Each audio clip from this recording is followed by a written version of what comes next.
Welcome back. Now another way to use discounts in the discount section is to use automatic discounts. What you can do here is you can click Create Automatic Discount. You're going to give your automatic discount a name. You can set a percentage, a fixed amount, or a buy X, get Y, where you set the parameters. You're going to give your discount a value, and you're going to apply it to either all of your products, collections of products, or specific products. What you can then do is you can set a minimum requirement in order to receive the coupon. You can set that minimum requirement based on a dollar amount or on a minimum number of items purchased. And you can give your coupon a start and end date. The automation of the coupon revolves around the minimum requirements.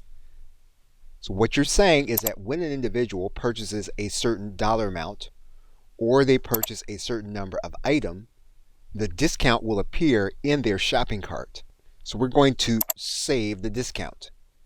So now when an individual actually goes to shop, you'll see the discount being applied automatically according to the parameters that we set with the discount.